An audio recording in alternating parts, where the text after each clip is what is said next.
Morning, everyone, especially to you, ma'am. Today, I am going to share with you my report about the packaging and the packaging policies. Now, what is packaging? According to a business dictionary, packaging refers to the processes and materials employed to contain, handle, protect, and or transport an article. The role of packaging is broadening and may include functions such as to attract attention, assist in promotion, provide machine identification, impart essential or additional information, and help in utilization. An entrepreneur quoted that packaging is the wrapping material around a consumer item that serves to contain, identify, describe, protect, display, promote, and otherwise make the product marketable and keep it clean. The difference between packing and packaging. The terms packing and packaging are used synonymously, but there is a certain amount of difference between the two. Packaging means the covering of the product itself so that it is protected from damage, leakage, dust, pollution, contamination, etc. Examples of which are chocolates packaged in thin sheet and milk packaged in sachets. While packing is the preparation of product or commodity for proper storage and or transportation. It may entail blocking, bracing, cushioning, marking, sealing, strapping, weatherproofing, etc. Different kinds of products needs different kinds of packaging. For example, liquid products are packed in barrels in bottles, whereas solid products are wrapped. The organizations use special containers for fragile products such as glassware. The following materials are generally used for packaging. We have wood, metals, plastics, paper, glass, and polyester. And here are the objectives of packaging. First is to provide physical protection, to convey a message, to provide convenience, to provide containment or agglomeration, to provide portion control, to enable product identification, to enhance profits, to enable self-service sales, and to enhance brand image. So now we have the qualities of good packaging. First, a good packaging must have an attractive appearance. So this should create a consumer's interest in purchasing the product and also create a positive image of a particular product. So since the packaging's primary goal is to attract customers' attention, the packaging design cannot just simply inform the customer of what is the product all about, but it should also look attractive, right? And more relate siya about the product. Just like the example here, kaning Just Laid, no, gipakita nga rin sa ihang packaging nga more pug eggs, though plastic made na siya, kaning more may bukol-bukol, and then from its print na Just Laid, we can already assume that these are fresh eggs. And then second is the convenient for storage and display, including storage in lesser space. So like this one, nahog nga nausa na sila, no? Daghan siya sewed, pila ka pieces, pero nausa lang siya og usa ka box.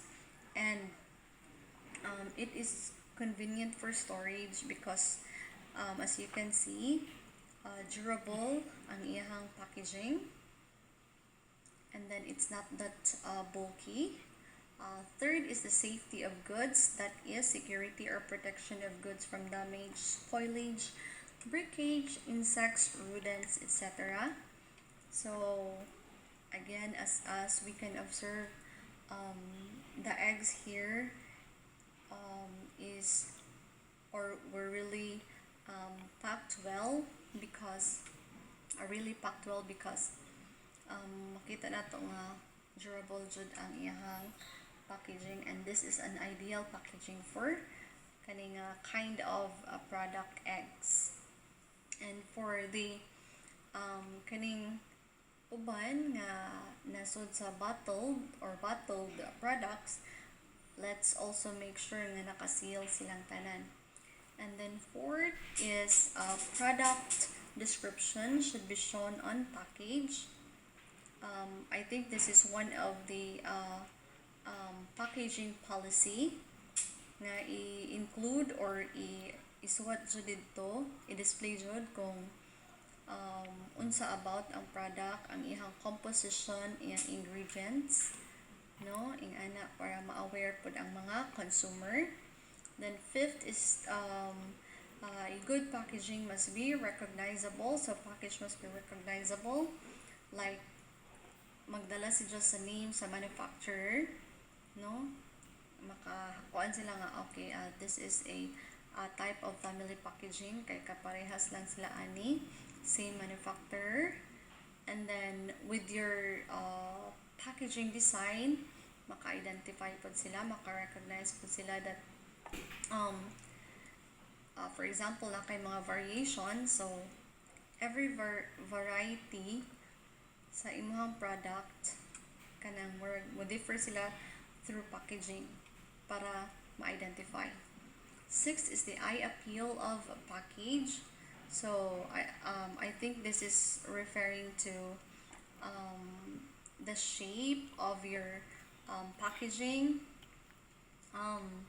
the symbols you used, the font, the colors, the texture, and the styling.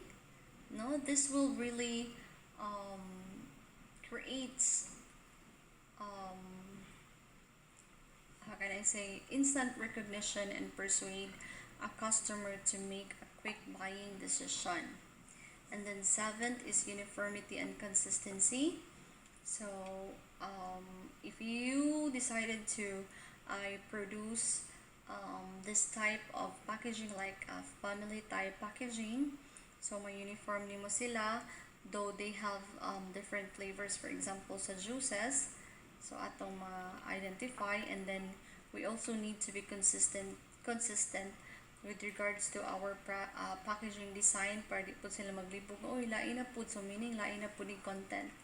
So in that case, maka-create siya of confusion sa atong mga consumers and could possibly result to hinay nga sales or loss of profits. Next is the convenience in transport handling. Example, provided with hooks, handles, grippers, etc.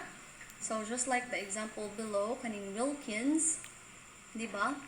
Ang iyang bottle itself kay naanadaan si Jai murag sumpay nga handle. So though kabaw man ta nga bugat si Jai murag 4 liters pa ka ni si Jai or 5 liters. So murag handi na lang po si Jai dadon iniglakaw nato, or kanang mga ligo ta murag dali na lang si Jai no nga kanilang atong paliton kay daghan na unja handi kay nanalagidaan si Jai kanang gunitanan. As well as this second picture kaning nay oranges, so more siya sold per pack, pero ang iyahang kaning packaging kay handy also, dili jud mga hagong ang orange kay hindi siya shot, no, kaning nay mga holes, and then dali kay siya dadon. Then 9, I think also this convenience in transport handling is applicable to those industrial materials. Kay sila man dyan murag bugat, lisod, a transport, so they really need to those products, kinds of materials, needs to have kaning high quality, a durable type of kaning mga hooks or grippers or kanang ilang mga hikot. Okay, so ninth, we have the packaging should be able to withstand hazards or transport. So example, tilting, throwing, pulling, pushing, rolling, etc. So for example, kaning mga glass, ang gigamit sa packaging is glass, no? Kaning mga just like kaning Coca-Cola bottles, no? Katong bottles nga glass dili sa tong plastic bottles. So nakasod siya og crate to prevent breakage. Then also kaning mga products ng mga imported, gibutangan sila og murag mga foams pod nga igmahagbong or something na mga humps or kanang mga libaong, dili dayon siya mga leaky or mabuakay. Of course, that is also that will be considered as a loss naman po sa company kung during transport mga buakan sila. So to prevent that, kailangan nga apil na sa pag-design sa ilahang packaging pod. 10th is amenable to quick examination of contents, for example in case of export, import by custom authorities. So also moto katong mga contents as I mentioned sa last slide nga kailangan i-show jud ang contents. Then also sa kanang this is also one of the packaging policies man pod, and then kanang dali siya ma-check. Also kailangan siya nga kanang naana si Jay kanang ICC kung imported, ICC nga kanang murag sticker, murag mo na nag-mean nga nakapasar siya sa qualification, no? Inaana na siya mga kanang nga miagi siya sa mga checking or sa kanang check up dito sa port or sa kanang customs sa ilang quality. And then 11th is the easy to dispose of after opening of goods. So I think this is very applicable to kana lang mga paper nga mga packaging, no? Dali lang siya kay mapilo lang ingana, but to those non-biodegradable nga mga materials being used, mao to giingon nga they really need to kanang maybe recycle sa kanang ilahang mga packaging, just like the Wilkins here shown below. Pwede siya kay tugay man kuan ang plastic, no, ma-decompose or as in di dayon siya basta-basta ma-decompose. So kailangan nga murag i-recycle na lang po dato siya. Pwede siya mahimong pot or di lang siya in case of masudlan lang gyapon siya another liquid form nga mga kuan like ma-burn out siguro, so pwede ra siya sudlag balik or himuon nga pot. 12th is the proper and adequate marking. So wala siya, kailangan nga butangan si murag similar lang sila ni number 13. Proper instructions like the side up, fragile, handle with care para mahibaw-an and ma-identify from this instructions. Makaingon na ta nga okay, ang pinganan siya kay mabua kay fragile, or handle with care kay fragile, or siguro kanang kailangan nga ma-maintain ang iyahang room temperature. So this will also enable the transporter or kadtong, of course kita pod consumer makaingan ta nga okay, kailangan i-refrigerate the siya after opening. So mga ingan anak para ma-maintain ang iyahang quality of the product.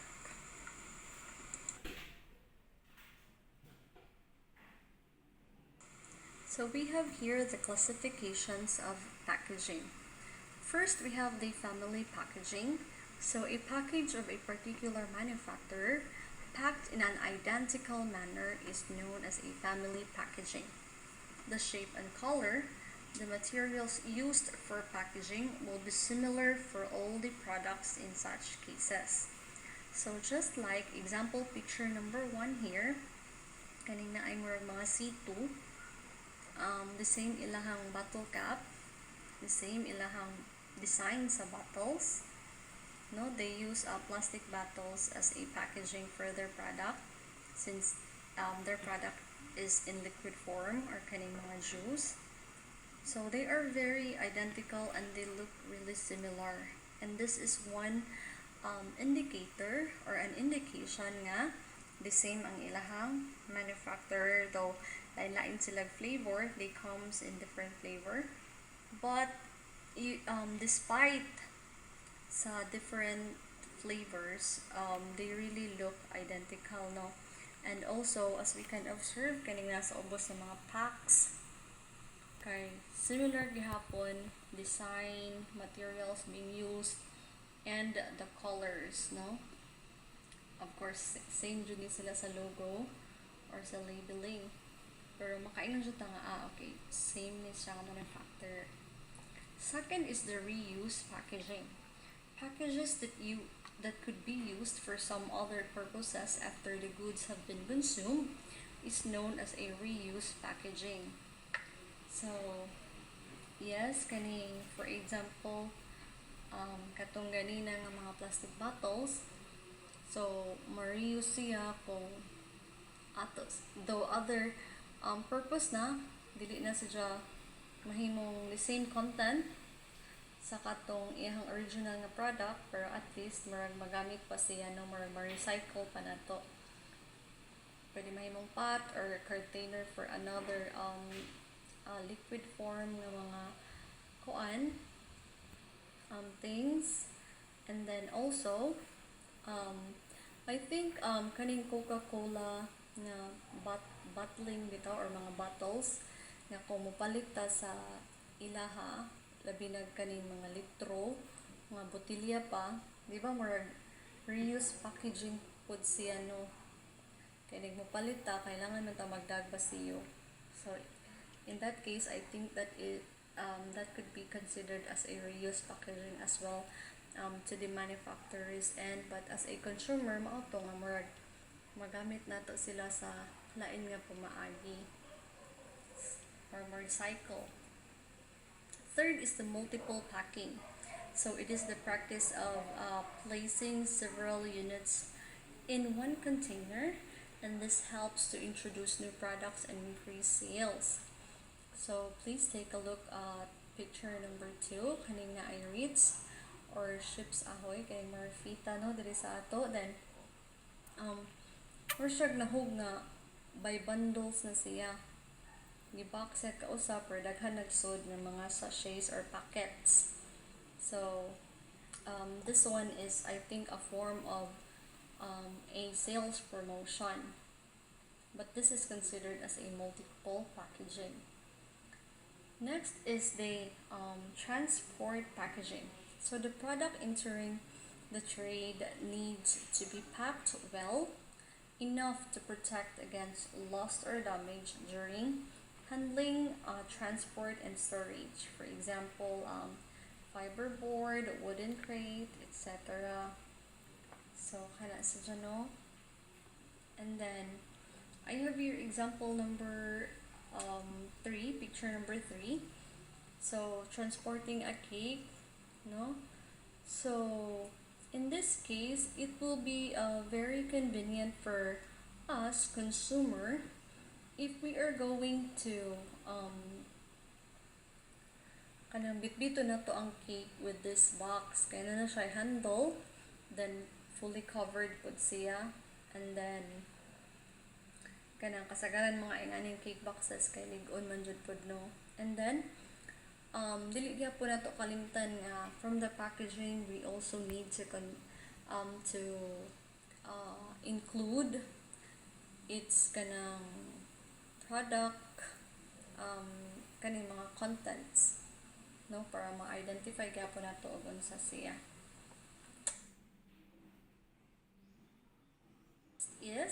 the consumer packaging. So this packaging holds the required volume of the product for ultimate consumption and is more relevant in marketing. For example, beverages, tobacco, and etc. So consumer packaging, I think, kani sadya katong mga products nga individually packed or kanang more siya on the go nga mga products ba nga, just like example picture number 1 kaning heritage zero organic nga kaning milk. So more makonsume lang nimo siya for today, mahurot nimo siya diha dayon, then ilabay nimo, i-dispose nimo. Or siya ingana ka ng individually packed or kana lang required volume niya sa usa ka packet, sa usa ka sachet, or sa usa ka bottle. Or ingana siya consumer packaging. Okay. Next and last is the ecological packaging. So this type of packaging has evolved due to environmental pollution. So ecological packaging includes the following. Letter A, avoidance of plastics for packaging. I think we couldn't really avoid using plastic because sometimes we need to purchase or we are purchasing products nga basa, no, like for example isda. Did pwede ato sa siyang poston og packaging made out of papers. Kaya mabasa siya, then dili jud siya pwede. So in that case, magamit tag plastic, or to avoid that, we can use kanang bitaw mga eco bags, kaning mga pamalito na to usahay no nasa mga cashier sa mga mall. So kana pwede ra siya kay reusable ban, pero mo na magsige lang jud taog laba right after using kay kuan man to siya kanang mabako or dili siya pwede ma-stocked na hugaw. Then letter B, use containers that decompose over a reasonable period of time. So I think kaning gitawag ani nga container kay katong mga made out of plastic paper, like paper cups, paper of food packaging, kanang sa Jollibee karon no. Jollibee already switched to using paper made nga mga boxes for takeouts, di ba? Unlike before nga kato yung mga styrofoams, katong mga yung ato nga container. But I just forgot but dugay pud ma-decompose ang paper, mo take pud og pila pud ka years to fully decompose, depende, especially if carton na siya no kanang mga baga-baga na. And then letter C, use of eco-friendly packaging material. So kana mo to sa mga papers no, ma-consider na to ani eco-friendly packaging material.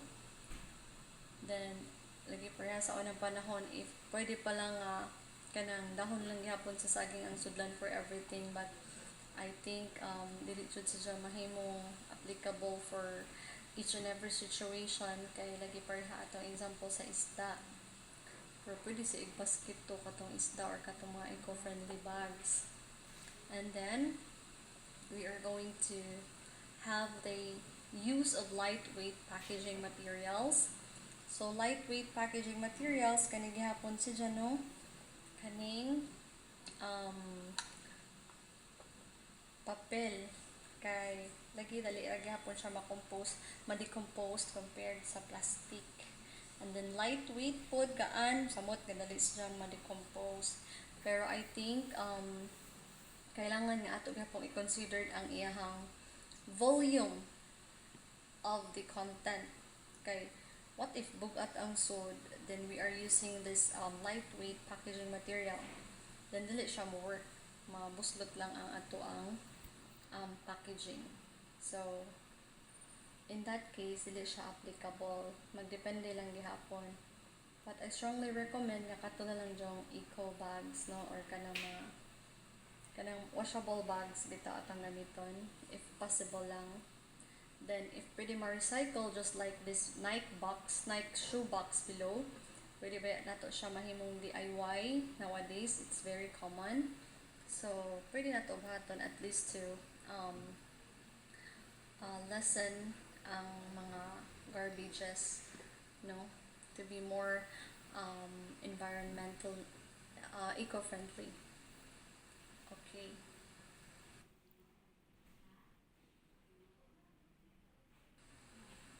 Consumer problems with packaging. So, the first problems consumer faced with packaging is the buyer cannot judge the content of the package by its mere appearance unless it is transparent. So, I think this is very common or usual nga ma-encounter nato, no? Na sometimes, especially if dili transparent ang packaging, dili ta makakita kung unsay sulo, unsay sud, or kanang unsa kadaghan, ingana ba siya kung kaning mga wise consumers or dili siya wise kanang nagtipid bitaw ta ato yung tanawon kung puno ba ni siya or asay daghan ani nila, di ba? Or atong compare and then dili ta makakita. So that's the problem nga kung dili transparent ang sudlanan. And also katong akong gi-mention earlier nga sometimes ma-confuse ta og unsay naa sa sud, so that's why manufacturers should also include or show kung unsa na nga type of product or unsa ang product nga naa sa sud, kay sometimes dili nato ma-identify kay tungod sa pag-innovate karon sa packaging designs. Second is that the consumer cannot check the volume of the contents unless he opens the packet. So as I mentioned earlier, katong sa number 1, no, di pud nato lagi makitaan kung puno ba siya or kung unsa kadaghan. Kay usahay dako kayo ang sudlanan but wala ra day kaabot sa ato nga ang iyahang sud. Or anang mga naka-encounter ko kaning tambal bitaw nga nusap man siguro to nga pang baby, then kuan siya kanang gamay lang kay siya nga bottle pero pagtan-aw na mo sa sud wala jud siya napuno, pero siguro mo jud tay 20 ml man siguro to siya kanang kinagamyan nga pang bata drops. So ingana, no. And then third is packages may be deceptive and contain wrong or misleading information or illustration.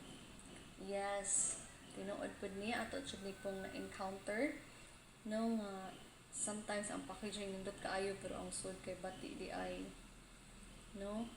More kung sa picture pa na nindot kay sa picture pero kuan versus reality na pagtan-aw na sa tinuod kay di ana nalayo ra kaadyo sa picture, more expectation versus reality ang mahimo ni nga kuan. And then many of the common materials used for packaging are hazardous to human health and pollute the environment.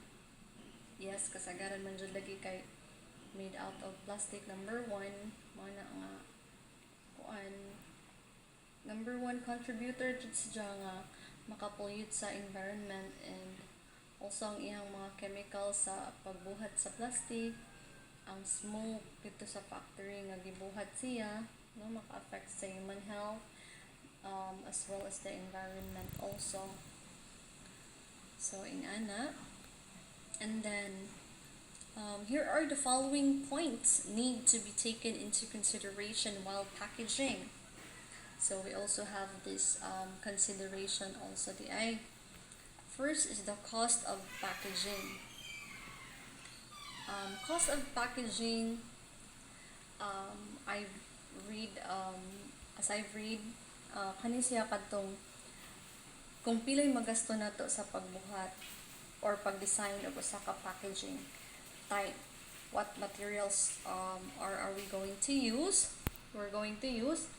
and then ato jud pud ning i-check, no, on the manufacturer's side or end nga basig mas makaapekto siya sa presyo sa atong product. Murag nahug nga mas mahal pa noon ang sudlanan kaysa sa produkto, di ba? Nga ato untang mao'y gibayran. Kay mao'y may good for consumption. But this is very common also. Mana nga manufacturers also needs to consider kay basig maka-affect na siya sa price jud. Dili na noon mahimong saleable ang usa ka product. So this one is a consideration. Second is the appearance. Of course, appearance at katong as I've mentioned earlier, na packaging's primary goal is to attract customers. So appearance really matters because murag mo ni siya mahimong murag kanang maka-communicate sa customer na mupalit. Third is the kinds of design. So kinds of designs mao ni ang katong, for example, like which type of material used for packaging, what will be the design, the shape, the color that we are going to use, the print as well, kung sa atong print, and then those are the common or the considerations that we need to consider pod kaning kinds of designs, including na sa shape. Number one, shape jud kay mao jud makaabni dayon ang materials used kana sila. Kay kung makaingon ta nga nice ya tan-awon, di ba, wala na kay ta nagmatter na unsa ka ang sud pud, kay once minutag nindot siya nindot iyang packaging, so it means nga nindot pud ang sod, quality pud ang sod, but it doesn't mean like that kanang all the time. Dili jud ta makasalig na sa packaging ra. And then next is the convenience. So kadtong naa siya handle na madadayon nato siya when transporting, nga na mga handy, or kana katong mga grip. Then lastly is reuse.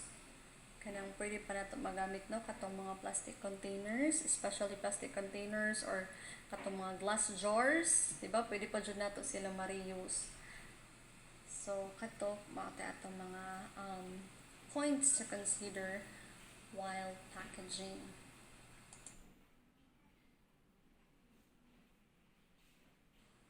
So we have here the packaging cost. The most important aspect of packaging is the packaging cost. Packaging cost includes the following. First, we have here the material cost. It means the cost of the pack and quality control cost. So this is referring to the cost of the materials that they prefer to use. And then second is the storage and handling cost of empty packages. So this includes the handling cost of bulky packages, heavy materials of constructions, drums, and etc. So mao ni siya ang katong mga materials used sa katong pag-keep pa nila, katong sa wala pa sila na transport. And then hangtod nga katong mga empty packages na, for example kaning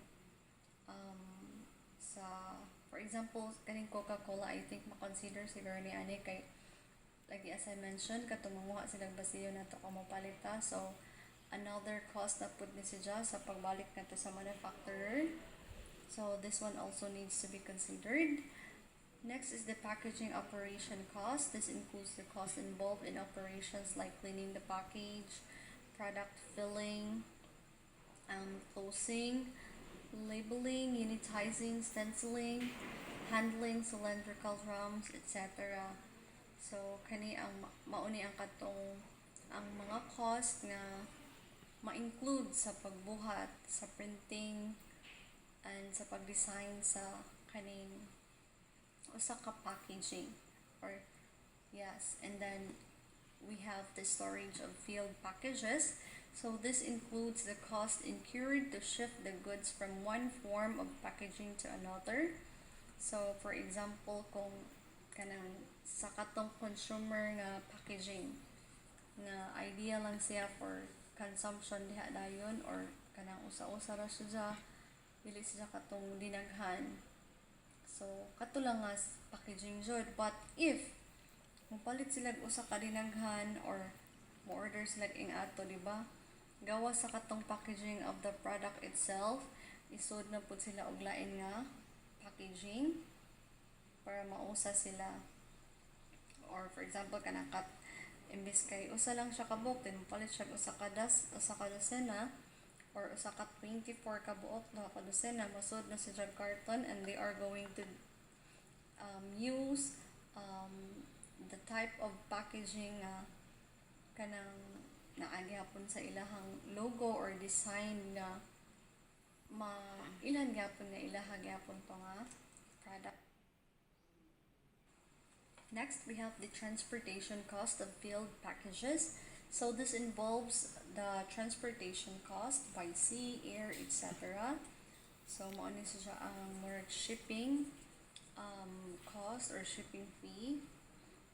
And then loss and damage cost, it is related to the loss and damage during operation, transportation, delivery, etc. So this is also they also need to consider this one kay this is talking about capital man po, diba? Kung naa sila yung mga damages nga ma-encounter, so murag maalakan sila to dito agamay. And then next is the insurance cost. It varies depending on the vulnerability of the package. So manufacturers also need to consider this one para mahimong insured ang ilahang business, no, in case of na mga claims. And then next one is the obsolescence cost. This cost is incurred when changes in the packaging materials, packages, and labels happen. So kanit sila ang murag referred na murag kung mag-utro na nya dili na tumagamit, then what if naka-produce na sila ingadto kadaghan, then mao ni siya ang pasabot sa obsolescence cost na murag mabiya na bitaw then di na magamit kay mag-produce na pud og bag-o. Next, murag na wastage to siya, pero that is also a loss, no, kay syempre ning investa in ato og capital. The next is the package developmental cost. So this includes the evaluation cost, pilot test cost, field testing cost, consumer research cost, feedback cost, final trial cost, and etc. So kani ang katong mga cost na na-incurred during the development of your packaging design or sa pagbuhat pa nimo sa imong packaging.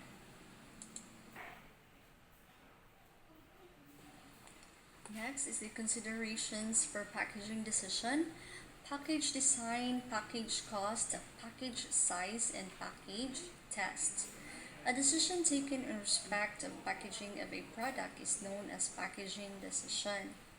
When a producer wants to take a decision in respect of packaging of a product, he has 4 main points for consideration to take the decision. These considerations are as follows. First is the package design. The very first decision taken by a producer in regard to packaging of a product is to decide the design of packaging, because the design will surely attract or capture the consumer's attention. Next is the package cost. While taking any decision in packaging of a product, the cost of package plays an important role. The package must be selected only after considering the cost of package and its effect on the price of the product. So this one also, because moto more masig mahal na kaayo ang gastos sa packaging, then mahal pa siya sa content hinuon. And then third is the package size. The size of package depends upon the nature of the product and the quantity generally purchased by consumers. So as different consumers buy a product in different sizes, it is advisable that the product must be packed in the packages of different sizes. So I think this is in accordance with the content of the product or the quantity of the product. Fourth is the package test.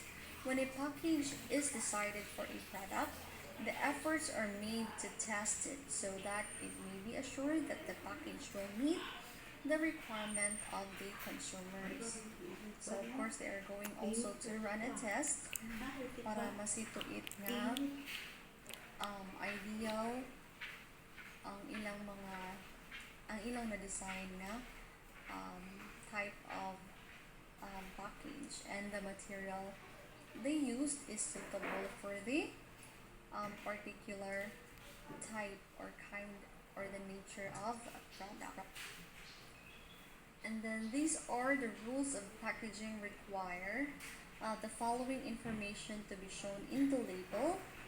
So the name and address of the manufacturer or the importer, clear description of the product's composition, net weight or volumetric measurement, duration of the product's life or its expiry date, and also I think its manufacturing date, storage conditions required after the package has been opened. Kanang mostly makita ta nga sign or instruction na refrigerate after opening. So ina to keep the room temperature necessary for the product. And then lastly is the manufacturer's instructions for use or preparation, if any, especially sa kaning mga tambal nga mag-dilute bitaw ta og kuan kaning more mag-mix sa powder o sa tubig for antibiotics, for example. So in ana, so the labeling marking requirements. Philippine marking and labeling requirements are specified in the Philippine Consumer Act and the Philippine National Standard. The Department of Trade and Industry DTI's Bureau of the Philippine Standards or BPS is the national standard body that develops and implements the PNS. All consumer products sold domestically, whether manufactured locally or imported, must contain the following information on their labels. First is the correct and registered trade name or brand name, registered trademark, registered business name and address of the manufacturer, importer, or repacker of the consumer product in the Philippines, general make or active ingredients, net quality of contents in terms of weight, in country of manufacturer, if the PPS implements a product certification mark scheme to verify conformity of products to PNS or the Philippine National Standards and other international standards. This includes critical consumer products such as chemicals, electrical, and electronic products, as well as a mechanical, construction, and building materials. Products manufactured locally must bear a Philippine Standard or PS mark, while imported products must bear Import Commodity Clearance or the ICC certification marks issued upon inspection by BPS or the Bureau of the Philippine Standards. I think that ends my report, and thank you so much. Have a good day.